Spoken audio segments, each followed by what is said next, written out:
Livro 74, Ideal Espírita, publicado em 1963, ditado por espíritos diversos, psicografado por Francisco Cândido Xavier e Valdo Vieira.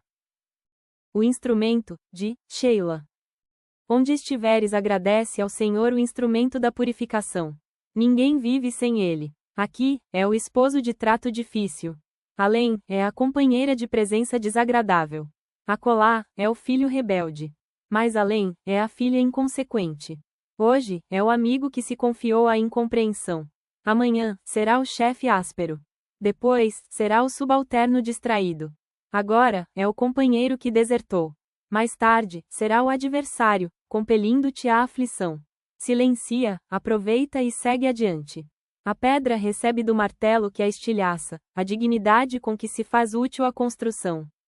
O metal deve a pureza que lhe é própria ao cadinho esfogueante que o martirizar. Não ouvides que o corpo é o santuário de possibilidades divinas em que temporariamente te refugias para recolher a lição do progresso. Cada caminho cede lugar a outro caminho. Cada experiência conduz à experiência maior. Toda luta é pão espiritual e toda dor é impulso à sublime ascensão. Aprendamos, pois, a entesourar os dons da vida, respeitando os ensinamentos que o mundo nos impõe, na certeza de que, entre a humildade e o trabalho, alcançaremos, um dia, os cimos da glória eterna. Indulgência, de André Luiz. A luz da alegria deve ser o facho continuamente aceso na atmosfera das nossas experiências. Circunstâncias diversas e principalmente as de indisciplina podem alterar o clima de paz, em redor de nós, e dentre elas se destaca a palavra impensada como forja de incompreensão, a instalar entrechoques. Daí o nosso dever básico de vigiar a nós mesmos na conversação, ampliando os recursos de entendimento nos ouvidos alheios. Sejamos indulgentes. Se erramos, roguemos perdão. Se outros erraram, perdoemos. O mal que desejarmos para alguém, hoje, suscitará o mal para nós, amanhã. A mágoa não tem razão justa e o perdão anula os problemas, diminuindo complicações e perdas de tempo. É assim que a espontaneidade no bem estabelece a caridade real. Quem não reconhece as próprias imperfeições demonstra incoerência. Quem perdoa desconhece o remorso. Ódio é fogo invisível na consciência. O erro, por isso, não pede aversão, mas entendimento. O erro, nosso, requer a bondade alheia. Erro de outrem, reclama a clemência nossa. A humanidade dispensa quem a censure, mas necessita de quem a estime. E ante o erro, debalde se multiplicam justificações e razões. Antes de tudo, é preciso refazer, porque o retorno à tarefa é a consequência inevitável de toda fuga ao dever. Quanto mais conhecemos a nós mesmos, mais amplo em nós o imperativo de perdoar. Aprendamos com o Evangelho, a fonte inexaurível da verdade. Você, a mostra da grande prole de Deus, carece do amparo de todos e todos solicitam-lhe amparo. Saiba, pois, refletir o mundo em torno, recordando que se o espelho, inerte e frio, retrata todos os aspectos dignos e indignos à sua volta, o pintor, consciente, buscando criar atividade superior, somente exterioriza na pureza da tela os ângulos nobres e construtivos da vida. Rogativa da juventude, de Meimei. Reparaste-me os erros, no entanto, peço-me mostres o caminho para que eu venha a trilhá-lo. Acordei para o bem, sonhando servi-lo com fidelidade e pureza, contudo, numerosos quadros da vida anuviaram-me o coração. Segui amigos que me traçaram rotas de luz, enredando-se nas armadilhas da sombra. Induziram-me à abnegação e ao desprendimento, disputando as posses da terra. Aconselhavam-me a ajuda sem recompensa, agarrando-se ao próprio interesse. Chamavam-me à humildade, exaltando a si mesmos. Quantos falaram de tolerância e de paciência? Trazidos, porém, à hora do sacrifício derramavam azedume e pessimismo como se truessem no peito um vaso de fogo e fel. Por isso, muitas vezes, tenho a desorientação instalada em minhalma. Sei que meus modos te ferem, que as minhas palavras te afligem. Ainda assim, perdoa-me para que te possa compreender. Não te busco a proteção como quem reclama. Rogo-te auxílio moral, por amor do Cristo, que morreu na cruz para que entendêssemos a verdade. Todavia, não me fales apenas. Ensina-me como devo fazer. No curso da vida, de André Luiz. Exemplifique o bem desinteressado. Os nossos atos demonstram a proximidade ou a distância em que vivemos da lei divina. Viva com alegria. O presente já faz parte de nossa vida imortal. Pondere cada atitude. Tanto é difícil saber fazer quanto saber não fazer. Evite o isolamento sistemático. Somos peças integrantes do ambiente em que existimos. Entenda a função da posse efêmera. Nem a riqueza e nem a privação expressam virtude. Não fuja ao começo. A caridade corrige qualquer erro. Estude incansavelmente. Alcançar novos conhecimentos é formular novas indagações. Cultive confiança. Com temor não há progresso. Seja paciente na dor. Crise, muitas vezes, é o nome que aplicamos à transformação do mal em bem. Amolde-se aos padrões do Evangelho. Na essência, o mundo atual permanece quase o mesmo da época de Jesus. Divino Aviso, de Albino Teixeira. A luz do conhecimento que já atingiste, pode ser estendida à sombra dos outros. O dinheiro que ajuntaste, pode ser amparo à necessidade dos semelhantes. A fé que possuis, pode ser refúgio aos que desfalecem. A doença que sofres, pode ser motivo de paciência, a valer entre os seres queridos por sustento moral. A ofensa que recebeste, pode ser testemunho de humildade, confortando a todos aqueles que te partilham a experiência. A hora de que dispões, pode ser trabalho a favor do próximo. A palavra que falas, pode ser auxílio na luta alheia. A atitude que tomes, pode ser diretriz do levantamento da caridade. Ah, meu irmão da terra! Toda situação pode ser apoio à vitória do bem e todo serviço prestado ao bem é riqueza da alma, que malfeitores não furtam e que as traças não roem. Escuta o relógio, coração do tempo que te orienta o caminho, e o tempo, qual mensageiro da eterna sabedoria, te revelará, por fim, que o seu tic-tac, incessante e sempre novo tic-tac, é divino aviso da vida, recomendando: serve, serve, serve, serve. O salário da abnegação, de João Modesto. Qualquer trabalhador exerce as suas atividades profissionais dentro de limites determinados que o fazem credor de salário específico. No entanto, se o profissional, em qualquer setor de atividade humana ultrapassa as fronteiras naturais das próprias obrigações, guarda merecimento superior, à importância do vencimento estabelecido. Semelhante salário extra corresponde à abnegação. As leis terrestres não recompensam o mérito extraordinário, por falta absoluta dos meios de aferição. Assim, a abnegação do espírito encarnado, seja qual for o setor em que moureja, é paga pela lei divina que define o valor de cada ser no plano espiritual. O trabalho comum, na terra, é recompensado pela moeda a exprimir-se por honorários. O trabalho extra, no reino do espírito, é pago em recursos de ascensão para a alma.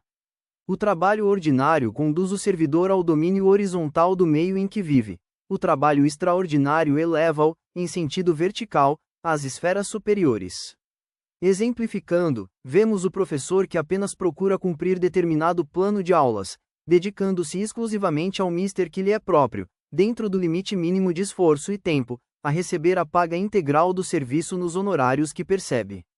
Todavia, aquele que transfigura o magistério em sacerdócio, ajudando aos discípulos, nos horários extraescolares, esmerando-se em estudos contínuos da matéria que leciona para superar o programa rotineiro, habilita-se a crédito extraordinário, de vez que demonstra rendimento superior ao exigido pelos próprios encargos.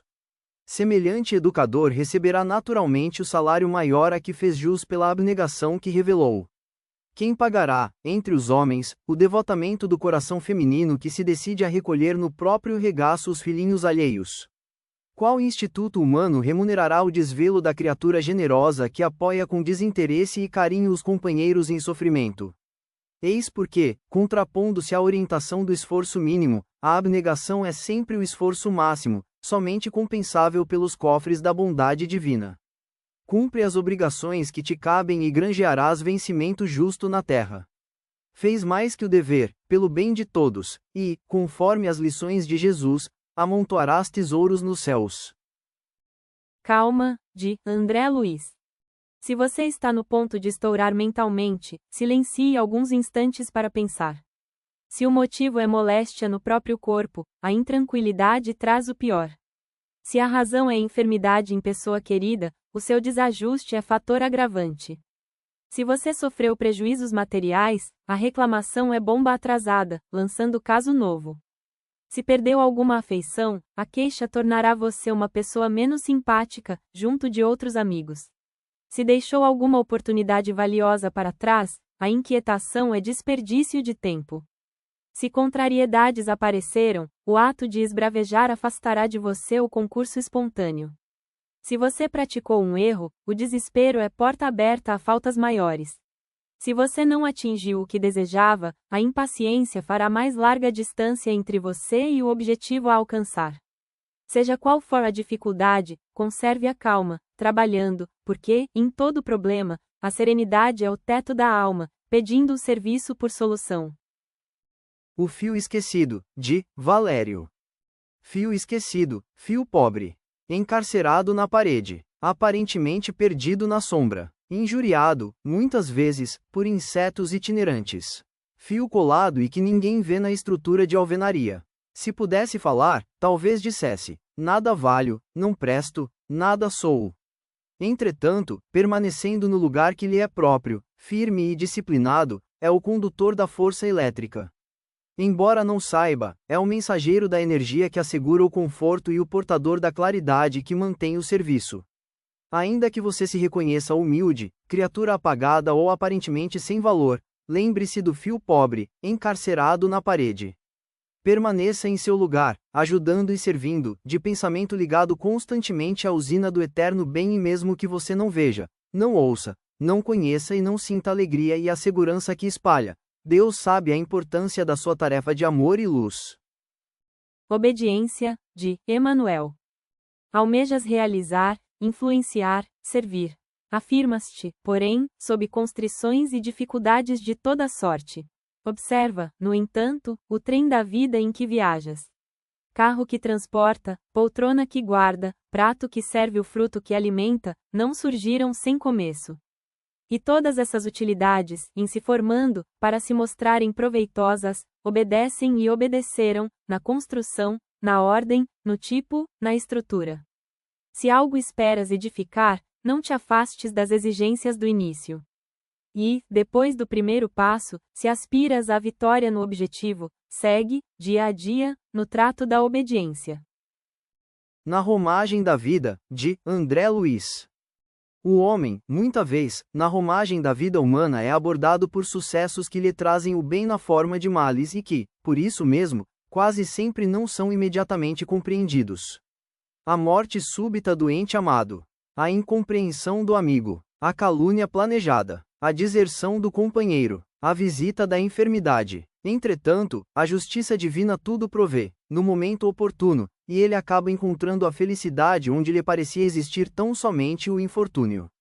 Também, inúmeros acontecimentos lhe assaltam a rota, ofertando-lhe o mal na forma de bens e que, por esse motivo, não se mostram entendidos com rapidez. A fortuna pervertida, a superestimação dos próprios valores, a fulguração da inteligência desorientada, o poder transviado, a embriaguez raurida no cálice da lisonja. Todavia, a verdade se incumbe de corrigir-lhe as percepções e, no momento oportuno, ele surpreende a presença da dor onde supunha identificar exclusivamente a alegria. Lembremo-nos, pois, de que os males e os bens no mundo nem sempre são bens e males perante as leis da vida e que, por isso, acerto e desacerto, derrocada e vitória dependem de você mesmo, em qualquer parte. 20 exercícios, de Sheila. 1. Executar alegremente as próprias obrigações. 2. Silenciar diante da ofensa. 3. Esquecer o favor prestado. 4. Exonerar os amigos de qualquer gentileza para conosco. 5. Emudecer a nossa agressividade. 6. Não condenar as opiniões que divergem da nossa. 7. Abolir qualquer pergunta maliciosa ou desnecessária. 8. Repetir informações e ensinamentos sem qualquer azedume. 9. Treinar a paciência constante. 10. Ouvir fraternalmente as mágoas dos companheiros sem biografar nossas dores. 11. Buscar sem afetação o meio de ser mais útil. 12. Desculpar sem desculpar-se. 13. Não dizer mal de ninguém. 14. Buscar a melhor parte das pessoas que nos comungam a experiência. 15. Alegrar-se com a alegria dos outros. 16. Não aborrecer quem trabalha. 17. Ajudar espontaneamente. 18. Respeitar o serviço alheio. 19. Reduzir os problemas particulares. 20. Servir de boa mente quando a enfermidade nos fira. O aprendiz da experiência terrena que quiser e puder aplicar-se, pelo menos, a alguns dos 20 exercícios aqui propostos, certamente receberá do Divino Mestre, em plena escola da vida, as mais distintas notas no curso da caridade. Dívidas, de Emanuel. Eu sou devedor, tanto a gregos como a bárbaros, tanto a sábios como a ignorantes. Paulo, Romanos, 1h14 da manhã. O apóstolo da gentilidade frisou claramente sua condição de legítimo devedor de todos, e essa condição é a de qualquer outro ser da comunidade humana. A criatura em si, não é apenas a soma das próprias realizações, mas também o produto de débitos inumeráveis para com o grupo a que pertence. Cada um deve incalculáveis tributos às almas com quem convive. Não nos esqueçamos de que vivemos empenhados à boa vontade dos corações amigos, à sabedoria dos mais experientes, ao carinho dos companheiros próximos, ao apoio e ao estímulo dos familiares, aos nobres impulsos das relações fraternais. Portanto, pelo reconhecimento das nossas dívidas comuns, provamos a real inconsequência do orgulho e da vaidade em qualquer coração e a impraticabilidade do insulamento em nosso passo evolutivo. A dívida importa em compromisso, e compromisso significa resgate natural ou compulsório. Todos somos devedores uns dos outros. Se ainda alimentas algum laivo de superioridade egoística, à frente dos semelhantes, lembra-te das dívidas numerosas, que ainda não saldaste, a começar pelo próprio instrumento físico que te foi emprestado temporariamente. Amando sempre, de Meimei. Aproveita o dia e fez o melhor, amando sempre. Plasma a obra que vieste realizar entre os homens, enquanto o apoio do tempo te favorece. Suporta com paciência as vicissitudes da estrada e aceita, nas circunstâncias difíceis, a justiça da vida que volta a pedir-te contas.